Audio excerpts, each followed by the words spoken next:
want to know. So in all of Belgium, it looks like I have 408 people that went to my university. What university did you go to? LinkedIn, baby. The power of the I don't want to say, like, I don't want That you're what? No, you don't have to look at their profile. I just see a list. And you can also change your settings so that it just shows as like random person. What university? Oh, this is so fun. If Facebook had this, the world would be a very different It place. would be a very different place.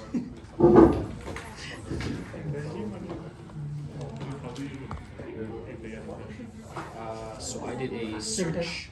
I searched for the name of your university. You done that? Your university. What are you looking for? Select close on. Hit enter. Okay, and then in those, then look for people, personas, and then go to all filters, or yeah, all filters on the right. And then you can, in locations, you can add, change the location to,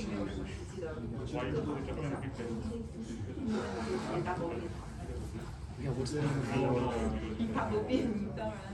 of your university? That sounds like a really good university. Delhi College. I want to look for people in Belgium. Oh, they only have 93. But that's maybe because you guys are using. Do any use LinkedIn? yeah, but it'll be the different name as well. Oh, they might not be putting it in like that. Indian Institute of Technology? That's a different place, right? That's a different place, yeah. But obviously, talk with them as well. Of course.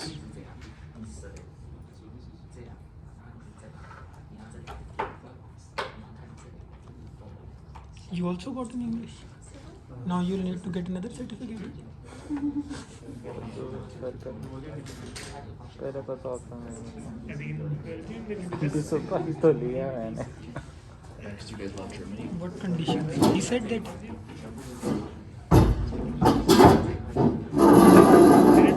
Hello everyone, good afternoon.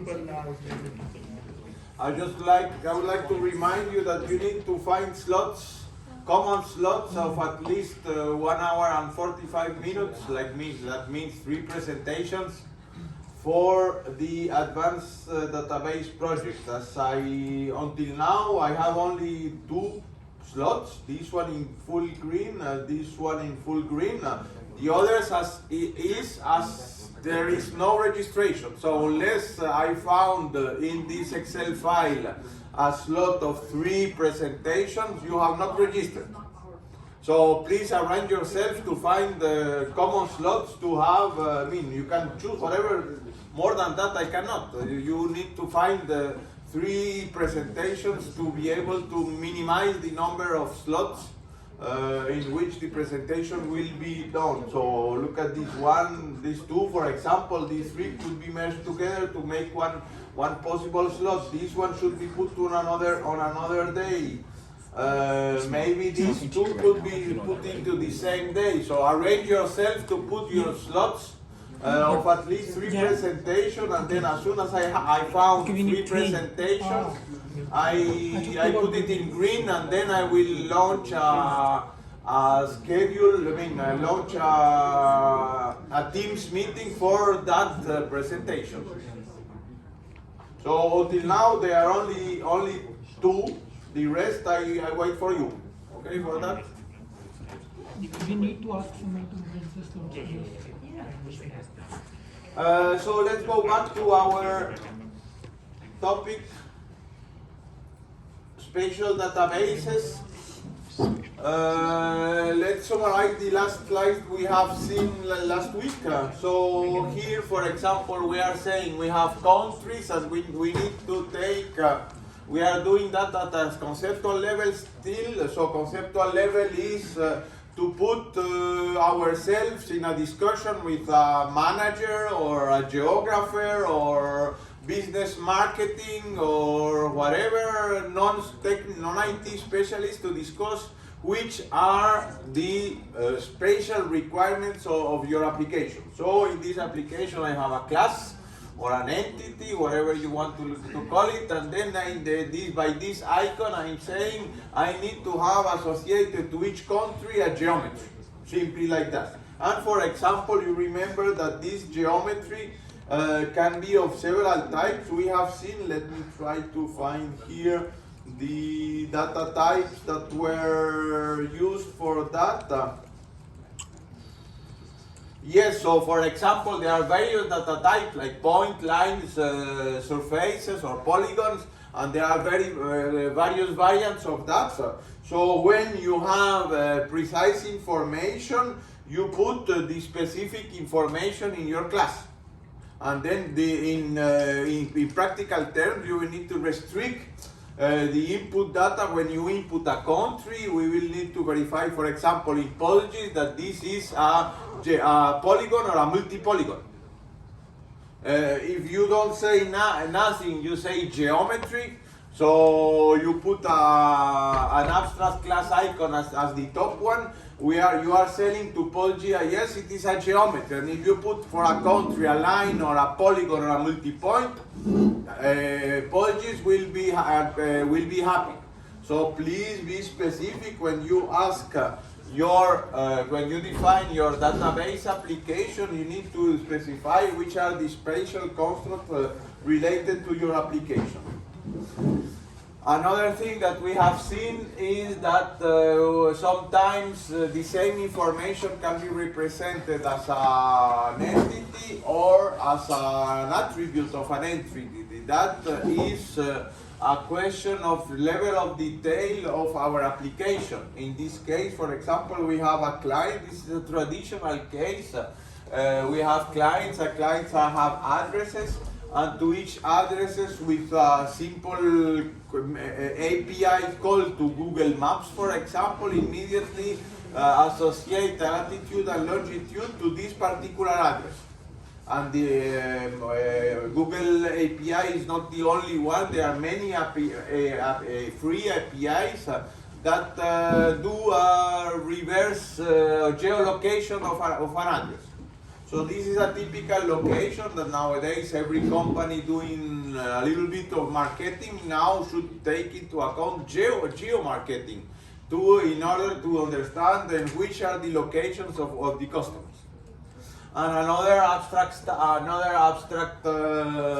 consideration is you can have a data type, a geometry associated to the class, but you can have internal attribute that also has spatiality. In this case, for example, the capital, we would like to have the location of the capital, as for example, as you can find when you go to Wikipedia, you can have the exact location of the center of Brussels, which is typically at the Grand Place. So every country, every city has a single location in Wikipedia. This is typically the main square or the center point of the city. And then in this case, so we have another attribute which is multi-valued. We would like to associate to a country a set of rivers. And if you are thinking of OpenStreetMap, you may know OpenStreetMap. You have heard OpenStreetMap. So in OpenStreetMap, you can simply go and download data from Brussels or Belgium or whatever, and then have all the road networks. This is a continuously evolving application. I mean, it's a volunteer open source that the repository that's continuously evolving.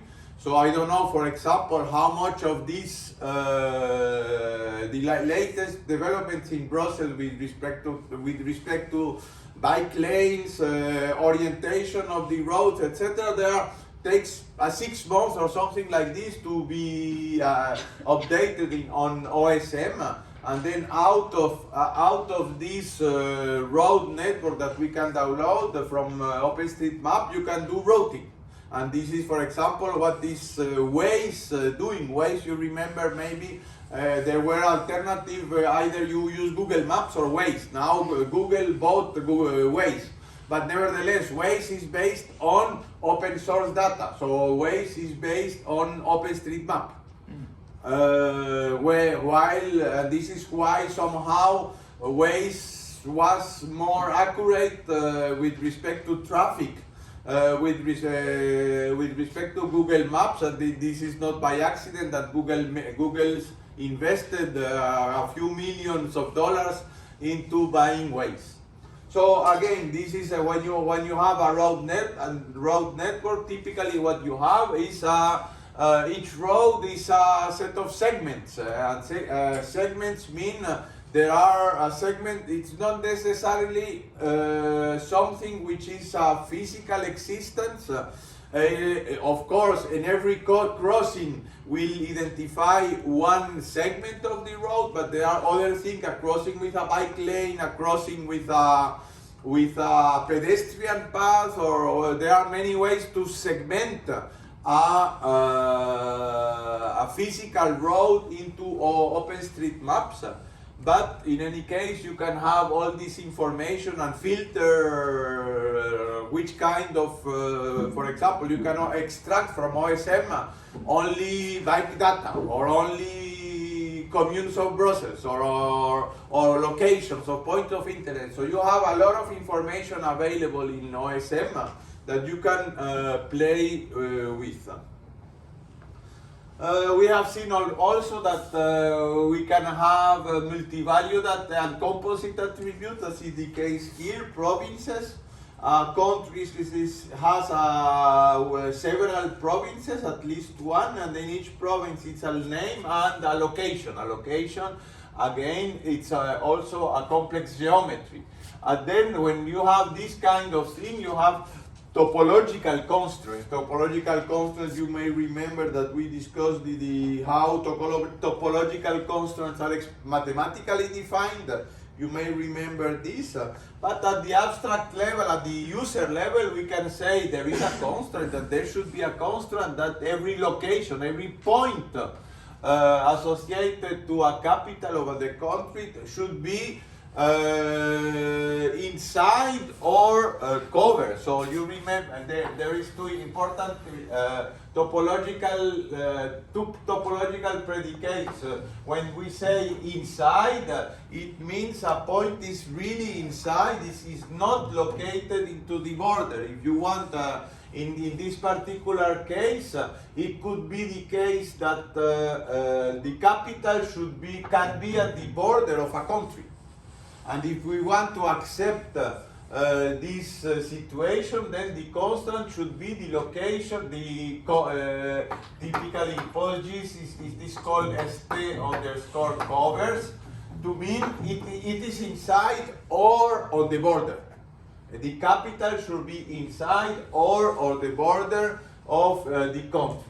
And another constraint that could be also implemented in PostGIS or similar systems is that, say, the location, the provinces of the country become overall partitioning of the whole country.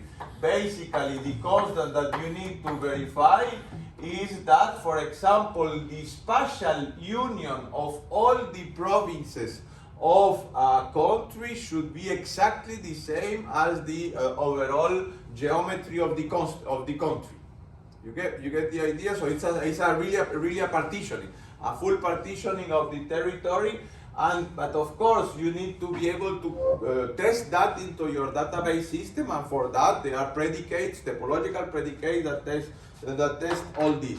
But so you need, when you are discussing with your geographer or your client or the geomarketer, then you need to write in English all these constraints to verify whether there is a topological constraint between an attribute, a spatial attribute, and its enclosing spatial class, and then you are able to program it whether in your particular system.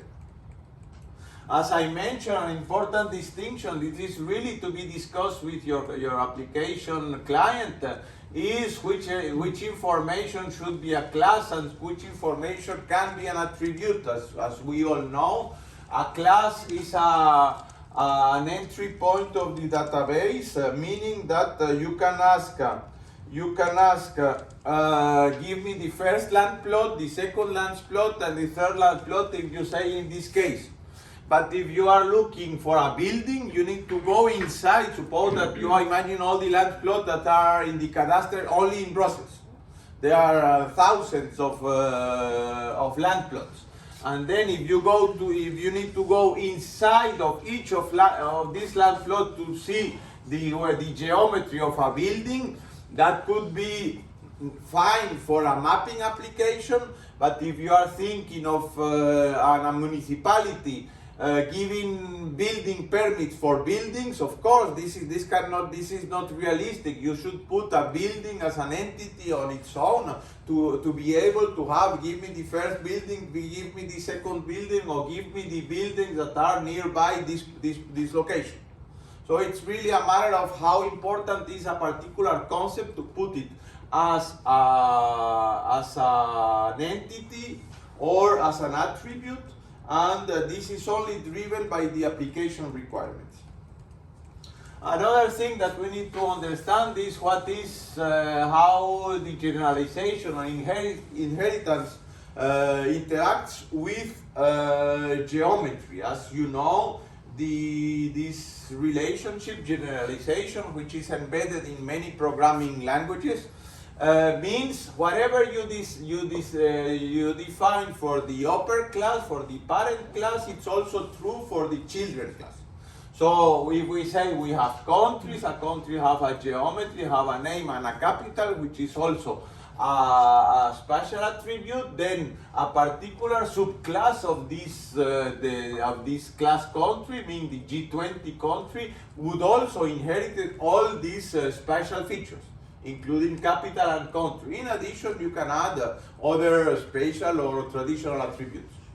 On the other hand, you can add, you can have a non-spatial class and then define a spatial subclass.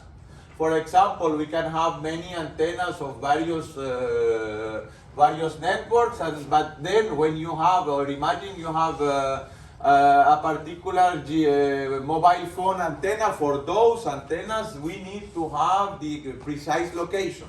So of course, antenna does not spatiality, but we can add for a particular subclass some spatiality.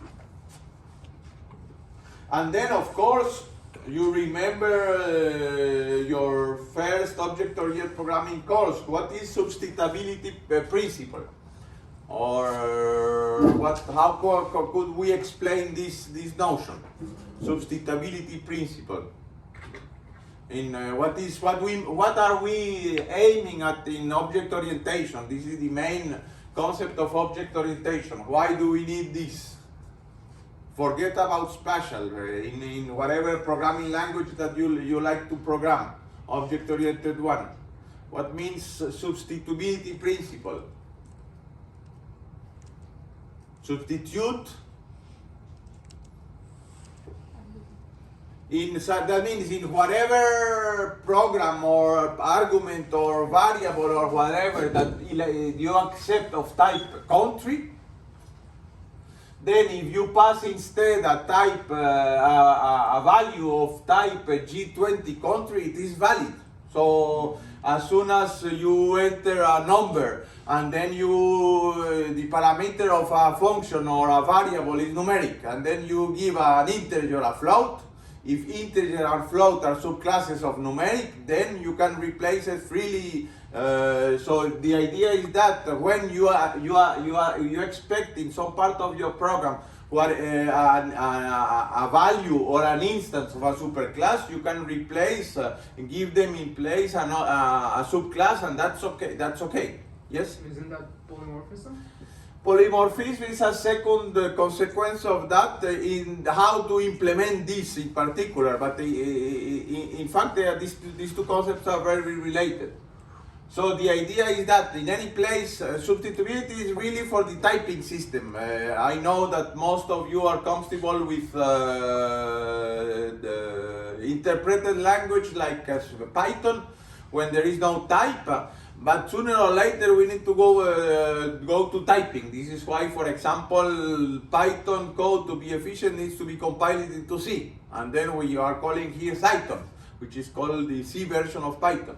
But then sooner or later there is some typing. And typing means whenever you, in some part of the program, you expect a country and you give a variable of type G20 country, this is perfectly valid from the typing system. Okay for that? And then we need to indeed go to the polymorphism, so the basic ways of inheritance. There are many ways of inheritance. Programmed in various programming languages. All this is at the conceptual level. Then I will ask you which kind of these types is valid in Python, in C, in Java. Every programming language has its own way to implement this polymorphism.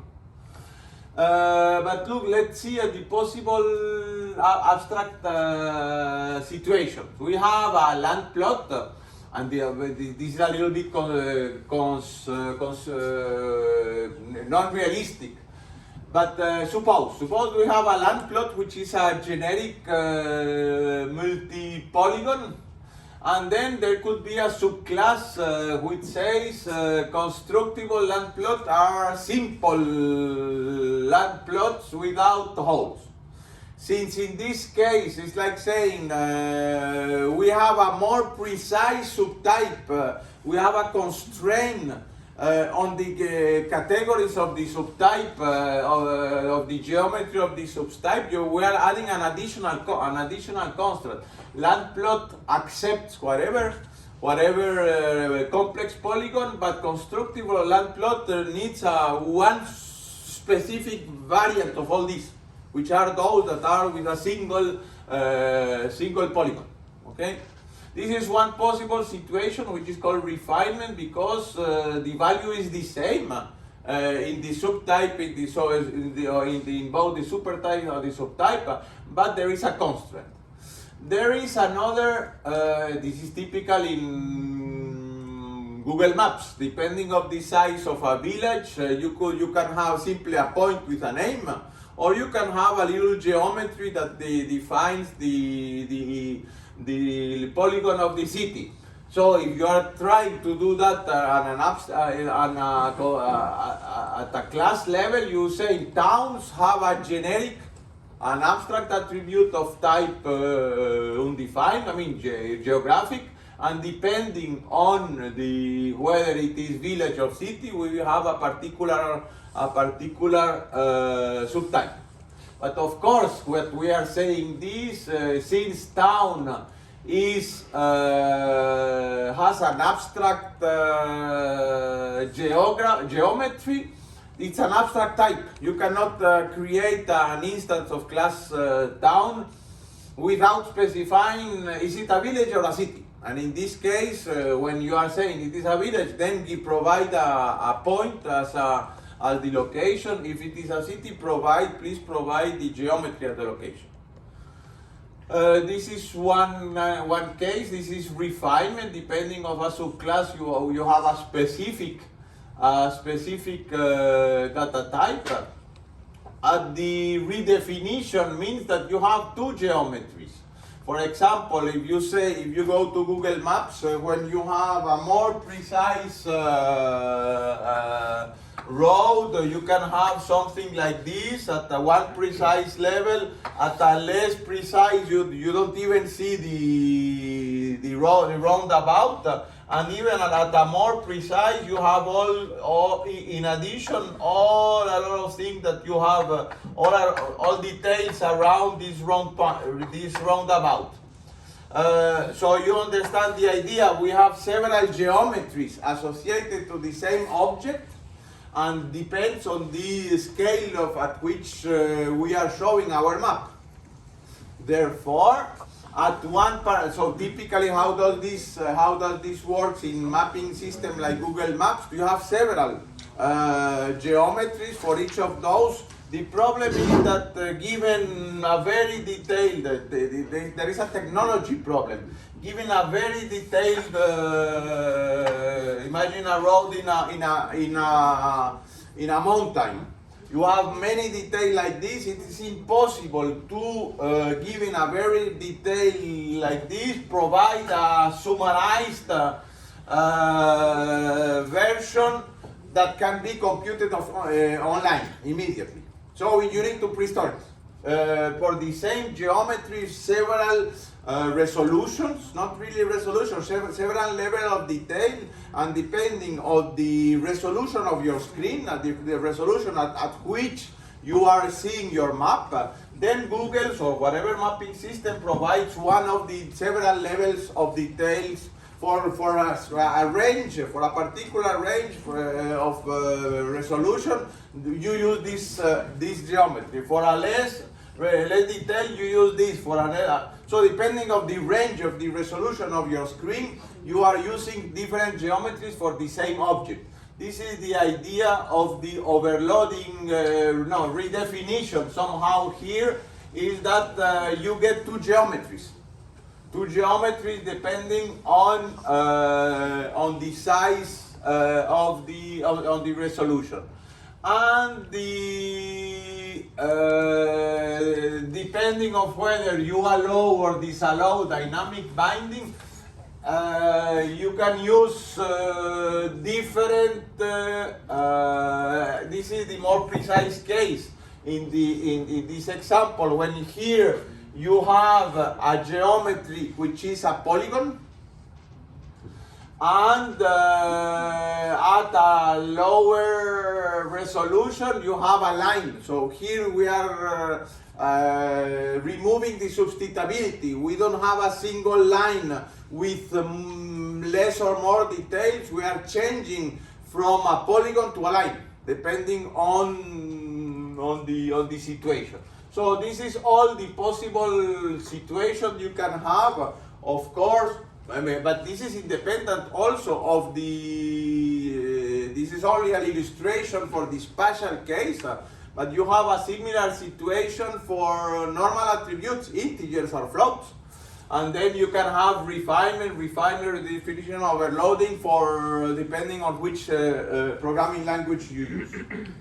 Just for that last example with refinement on a town, I guess you'd still be able to have some attributes to it, like the GPS location or XY coordinates, that you can still locate that there is a town here. But would you also need to have some way to represent a town?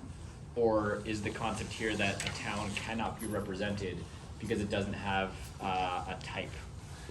It's like saying at the university level we have a person class, and then we have a student subclass, and personnel at the ULB level, personnel. Yes, probably here you can have a name and address or some common attributes, but basically you never enter a single person, or probably only if there is a dependent. For example, if it's a dependent of a personnel, maybe we can put it here without much information like name, birth date, and these kind of things. But typically we are saying these are the important class, and we accommodate here in the top the common information about these two classes. But nevertheless, it is abstract.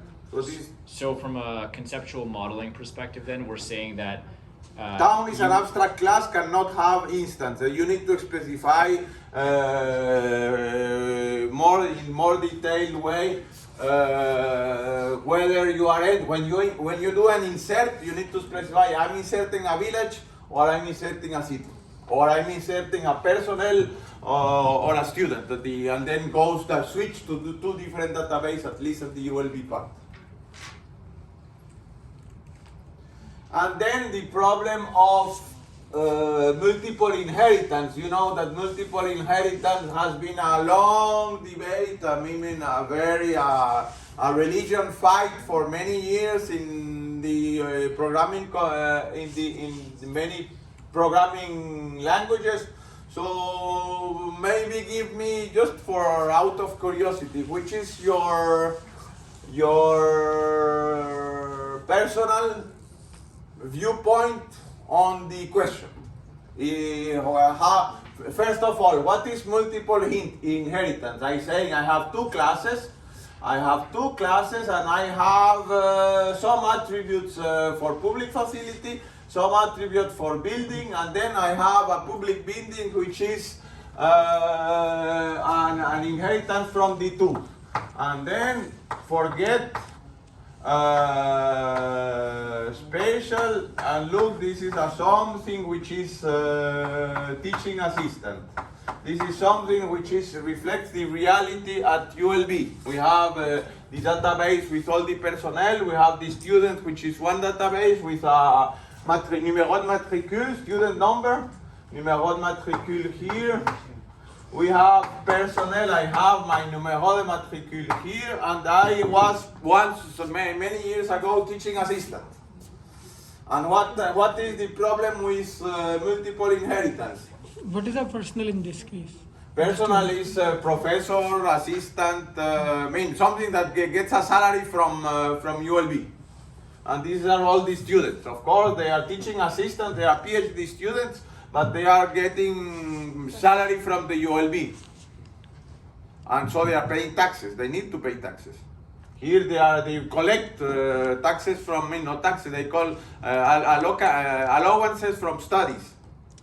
So what is the problem here with teaching assistant? Yes? The base class, how do we access it via which branch? Personnel. Yeah, but I mean both classes, both subclasses can reach the one above. So which one? From where do we go? Like when we are a teaching assistant and we want access to person, which way we go? Do we go left? Do we go right? But for example, if you also think, if I may, but this is perfectly correct. You also think in C way. Let's put it in C++ way. Yeah. I think this is very good reason to think in this way. There are other ways to think also. The Java way. Someone has enough experience with Java, yes? Yeah, so in Java you cannot extend from 2 classes. In Java you cannot. So this is disallowed in Java. This is in C. You have 2 ways to access this from here to here, and that is problematic. And what about Python? What about Python? Is multiple inheritance accepted in Python? I think no. I think yes. Yes. Yes. And then what? Forget about all these implementations, and let's talk our department, head of human resource department. Is this something that happens in the real world? Yes, there are persons. A person can be a student, a person can be a member working at the ULB, and the teaching assistant has inheritance from the 2. And so this is a common situation in many, let's put it in this way, this is my personal viewpoint on the topic. Multiple inheritance is a reality in the real world. I cannot say to my manager that, no, Java does not allow to do that. No, the manager of the ULB say, no, this is how the real world it is. Then I look ways to implement that in the available programming languages. So if I'm saying, what is the problem? Why, going to your idea, the problem with multiple inheritance is a consequence of a bad implementation of multiple inheritance in C++. Because as your colleague has previously stated, when you have from one class to another class 2 different paths, you inherited twice, which is completely crazy when you think that in C++. Then Java, the creators of Java decided, no, this is completely crazy. It's incoherent to do in this way, to inherit from 2 different instances of classes.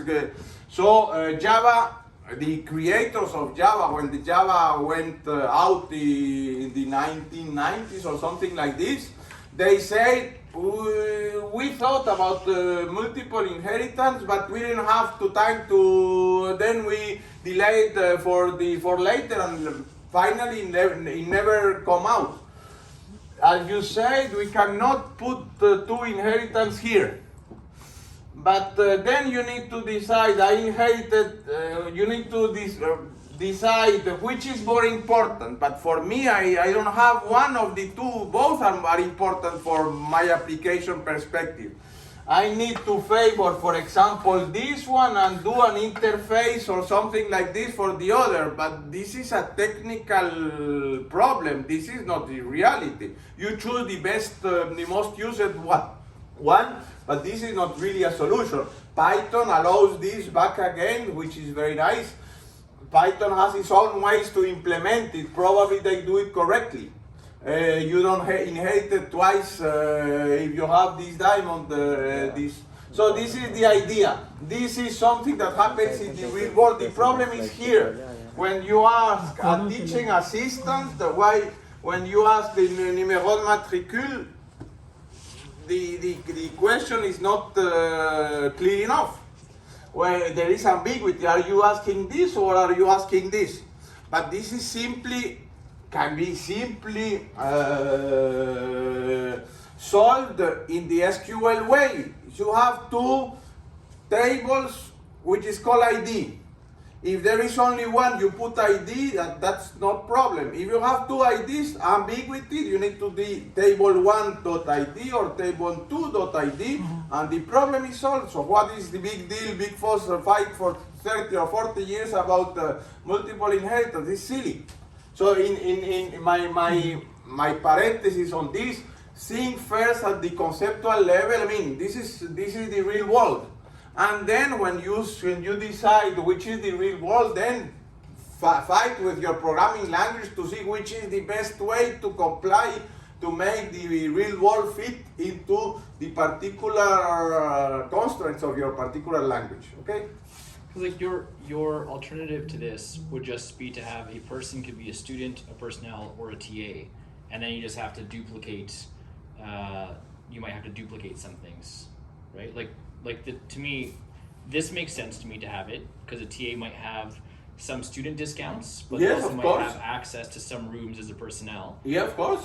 So it makes sense to me, but you can also just take that and create a third category, right? But then the problem is you have three, and then you have combination between the three. You need to begin at the upfront defining all the Cartesian products of all the combinations of you can be a student and personnel and a male, or a student and personnel and a female.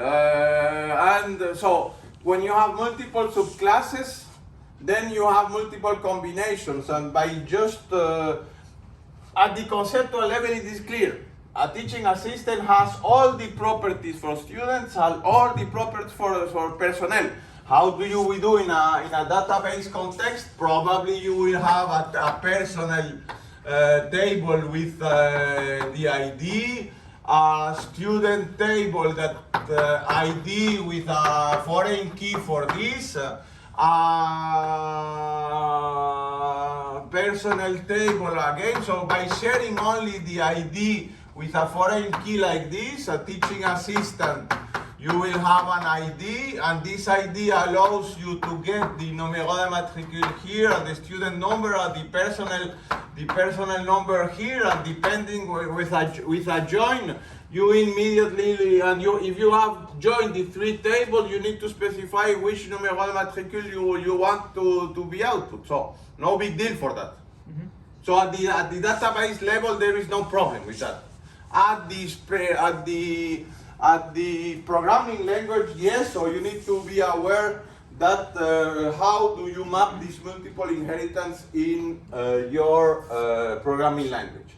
But here in this case, I have two geometries. One from public facility, one of building, in the same way that I have two numéro de matricule here. And then up to you, what do you want to use in which context. So no big deal for that. Another thing is that we can also have non-spatial or spatial relationship linking non-spatial objects also. Look at the first example. We have, this comes from a specific application I mentioned at the beginning We were working a few years ago on Avalanche Institute with France, a research project. So they collect all the avalanches in the Alps in the 1900s. So we have precise map at the beginning. Of course, it was written in maps, but all these maps are digitalized nowadays. And then, so they have for each avalanche a more or less precise geometry associated to it. But they need, for continuous survey, they need to go in order to determine the geometry of this avalanche, they need to send someone. And this is a surveyor. And they say this surveyor observed that avalanche at this particular point. Sometimes you don't have access to you need, the avalanche is very far away. Either you plane it, you go on air through an helicopter and look for that, or the people go as close as possible to determine the potential damage of this avalanche. So the important the location where this avalanche was observed by the surveyor needed to be explicitly registered into the system. And another example here, we have monuments. A monument, so suppose that they have a geometry. We have with this applications, web application for putting photos. I don't remember Flickr, but still I think it's possible to put location of a photo associated to your Flickr photo. So you have a monument and you can be far away or close away from your monument, and these have your geolocalized photo for saying from which position this photo was taken. Yes? I have a question. You're mentioning avalanches. Probably they change over time. Probably you add new avalanches or something happens. I have a question. Is it possible to combine, like what happens if a country changes its border? Like, can we add temporality to spatial databases? This is the problem, and this is particular something that we are working research. At the research does not exist yet a generic tool, but this is typical in Cadastre. Cadastre is you have a geometry for each land plot, and then these land plots can join, merge, split, etc. And then you need to have the evolution of all these. Temporal cadastre is a complex problem. There are, I don't know, I suppose if you, especially Netherlands, it's a very advanced country in the world with respect to that. They have a lot of even 3D models for all their cities, and then so they are working on that. There is even members of the OGC, a professor from Delft, Peter van Osteron, is member of OGC going in all this cadastre management with the temporal aspects. But it's still research. You cannot ask POLGIS or whatever generic tool for do this. Probably they have a consultancy company that have built custom system for them, but there is no yet a generic system. And then somehow we need to specify at least visually the topological relationships. So for example, you are putting countries into your databases, you are putting rivers into the database, and then you say this country is traversed by this river. If you put a link between the two without constraint, you can put whatever country and whatever river and put it together.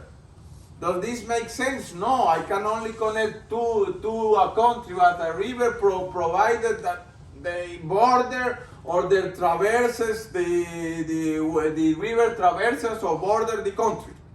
And so you put something like this to say, these are examples, but you get the idea. You need to somehow put the topological constraint on the relationship. And this topological, but this is the complex part.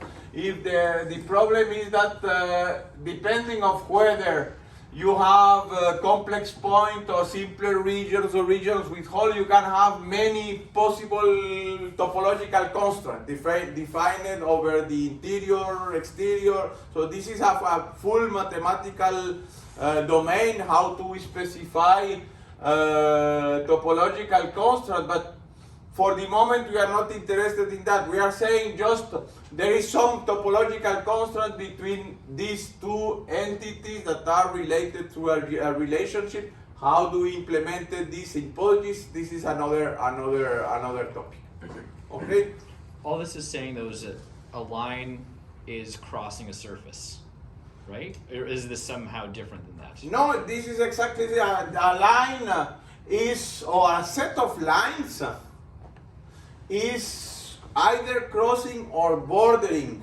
One of them is bordering a country, but a country can itself has islands, and so you know, as soon as the geometry is a little bit complex, you have a lot of corner cases. Yeah. So suppose that imagine that we are taking lakes. And then, I don't know, suppose that this is a country like Vatican that's in an enclave inside Italy. And then you have a lake here. You need to define, because the lake belongs to this and not to the... So there is a lot of subtleties in definition of topological constraint. But at least we need to say we cannot arbitrarily connect these two. Look for example here. I'm saying I'm connecting these two objects without any constraint. I can be 5 kilometers or 100 kilometers, or maybe not a photo, but 10 kilometers away from a monument if I'm on a drone. So I don't have any constraint in the, I can apply or connect these two objects without topological constraint. Here I'm constraining a little bit more my database. What's the difference between generic, topogeneric, and touch as you are touching? I didn't get to your... The topogeneric Table in the and I mean, touch. topogeneric means I need a formula with the interior 9 intersection matrix. Let's put it this way. In the same way, let me go, so to understand this issue, allow me to go to PostGIS reference.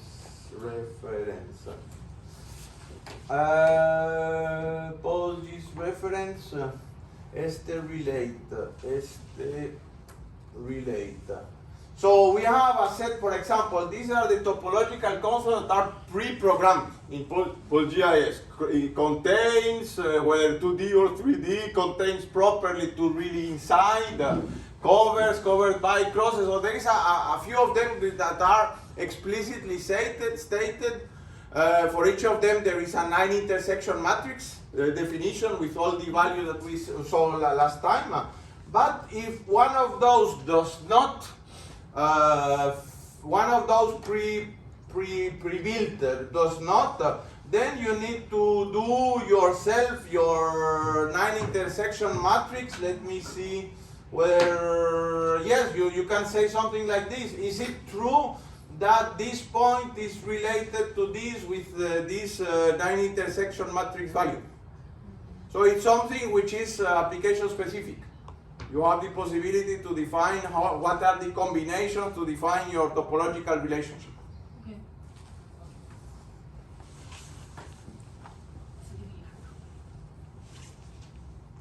And then spatial aggregation. Spatial aggregation is an important component of every application. We have countries that are composed by state. And in this example, I have already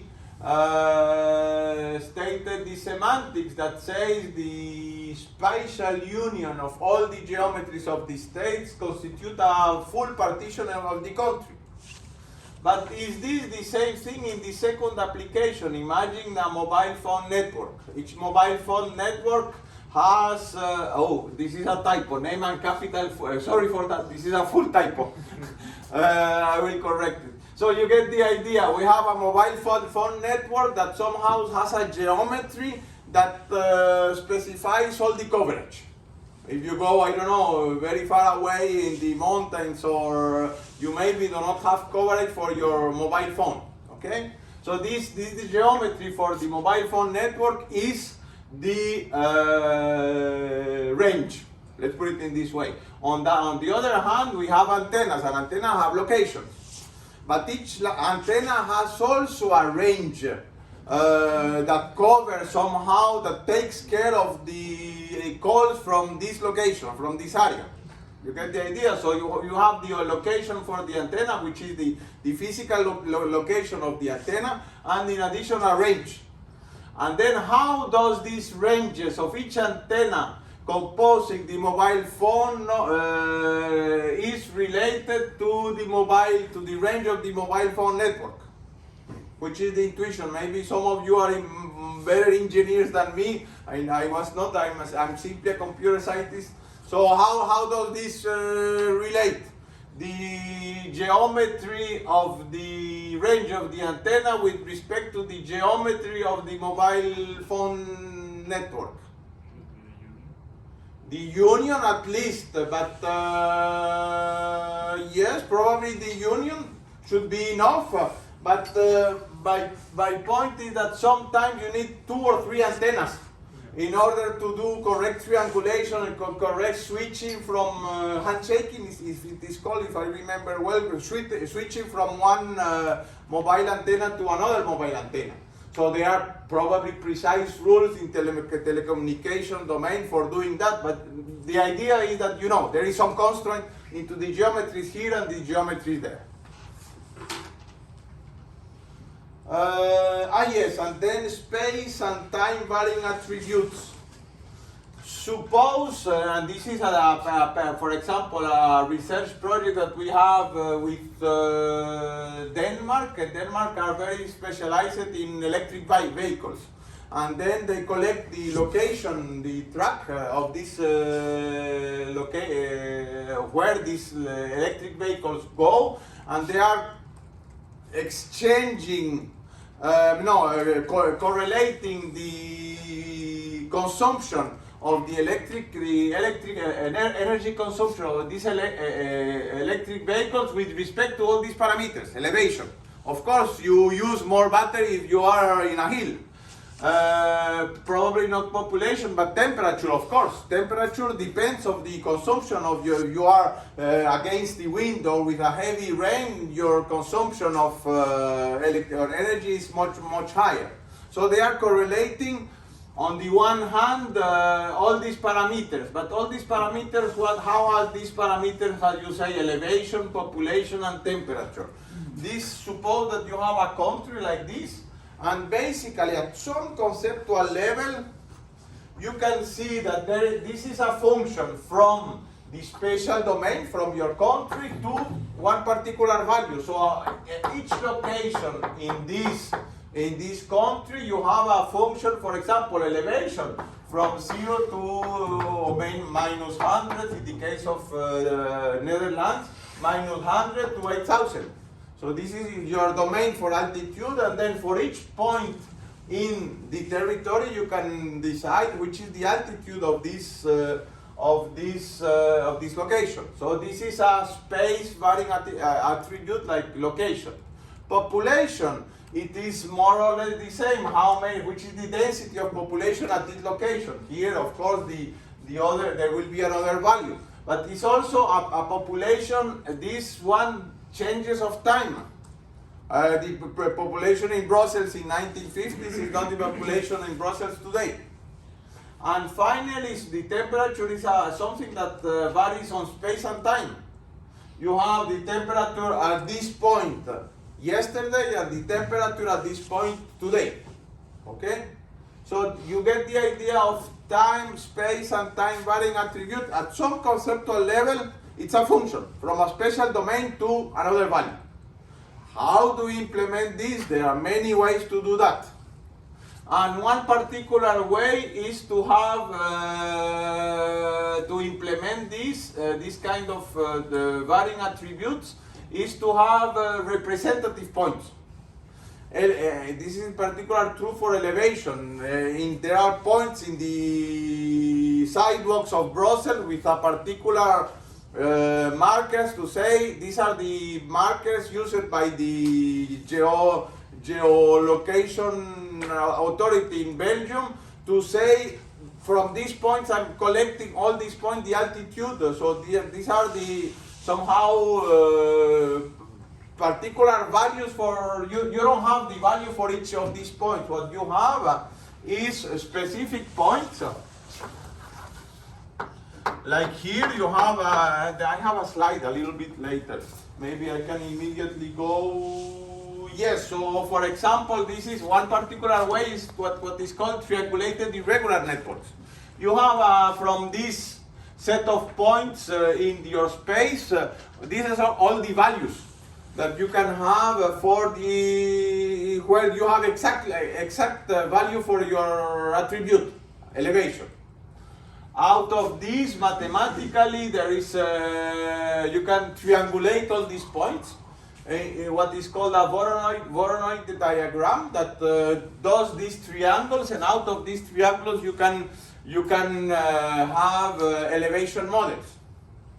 And the idea is that when you have a triangle like this, when you have a set of points, you have a set of triangles, and at each vertex here, you have the exact altitude, or the exact temperature, or the exact pollution, or whatever parameter you are collecting.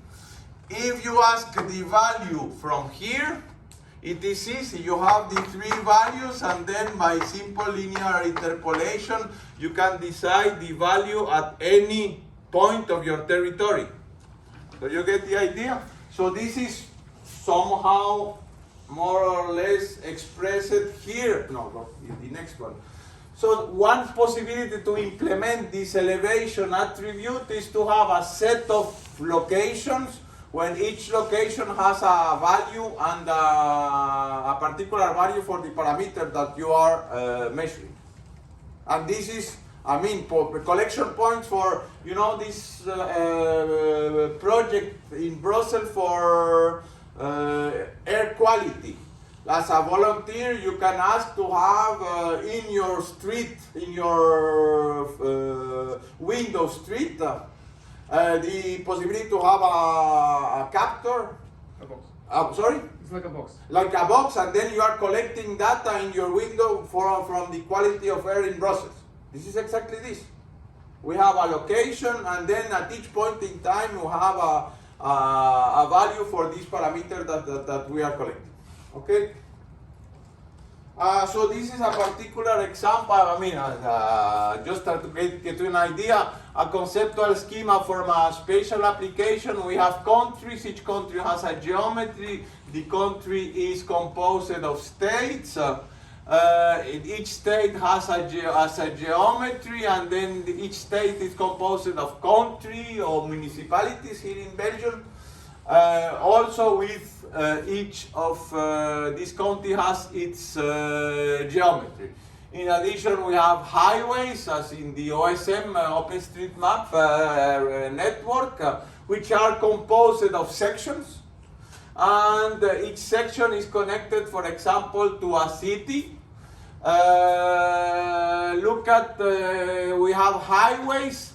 Look at this is an example, interesting example that happens continuously in reality, that the same highway, two different highways are sharing one of several segments. So typically when you have a highway like this could be highway 1, this could be highway 2, and then basically they share this segment. And so this is to be precise, this is a many-to-many relationship between highways and sections or segments, which is different. This is one-to-many composition, as you can see on the left one. So maybe we can have a break and then go a little bit on the implementation part for that.